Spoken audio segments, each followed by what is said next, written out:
5 years ago, I started a beauty brand with a lot of unanswered questions. And today, I want to share with you 5 things that I've learned that I think every new CEO woman really should know going in.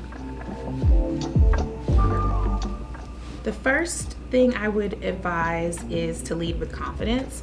Honestly, you just have to be confident enough to start. I know a lot of people really are debating or thinking about should they start their idea, and really confidence really comes from repetition.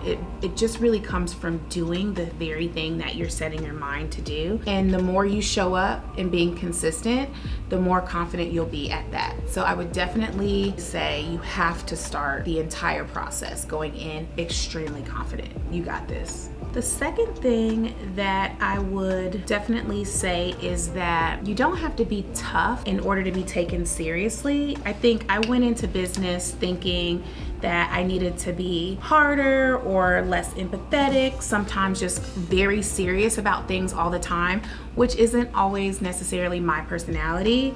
And really, being soft and empathetic is not a weakness.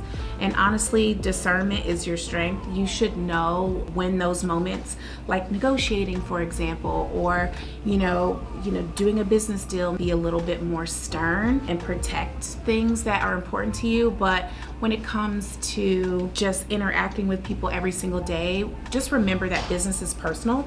You never know when you're going to cross paths with these people again and when those resources can support and help you. So you definitely want to make sure that you always lead with kindness in building those relationships. The third thing that I've learned is that your culture is your brand. Your culture is so important because this is essentially your vision when you're not in the room, and you want to make sure that you protect that at all costs. And it's really important that you set that tone and that culture from day one, and you never waver from that, and you always keep that essentially as your North Star, your guiding light, because how you treat people is going to be so important in how your team shows up for you and the brand every single day. I'm fixated on culture. It literally is one of the most important things to me. Honestly, since I started this brand, I came into it with a really set tone of how I wanted to lead and how I wanted to guide my team and how I wanted us to show up to the world. And so I just definitely encourage you to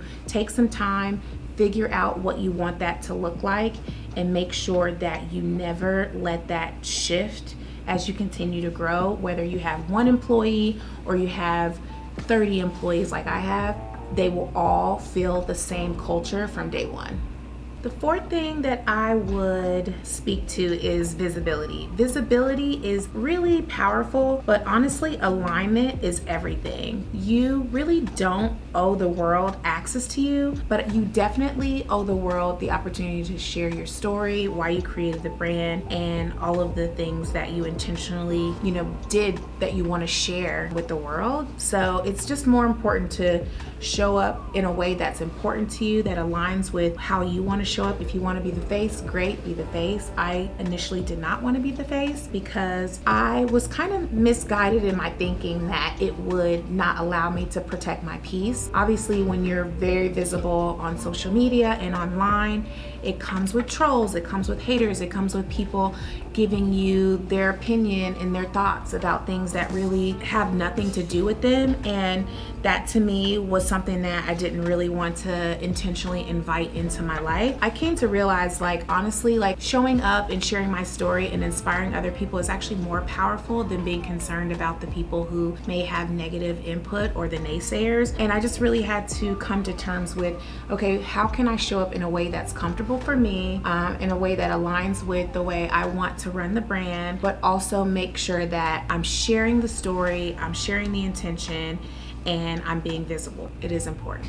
The last thing I would say, you are allowed to evolve. I will definitely say the woman who started LYS Beauty is not the woman I am today, and that's okay. That's not a bad thing. That's considered growth, and you're allowed to grow. You're allowed to evolve with time and your lessons, and the more that you learn, you're gonna continue to be bigger and better and do more and understand who you are more. And I just think leading with that and being comfortable and okay with that, not letting imposter syndrome set in and making you feel inferior to those things are really, really important. Celebrate your wins, your successes. Just know that you definitely are on the right path. So even though it's been 5 years, I'm still learning, I'm still growing, but I'm definitely becoming her. And I'm excited for you to do the same.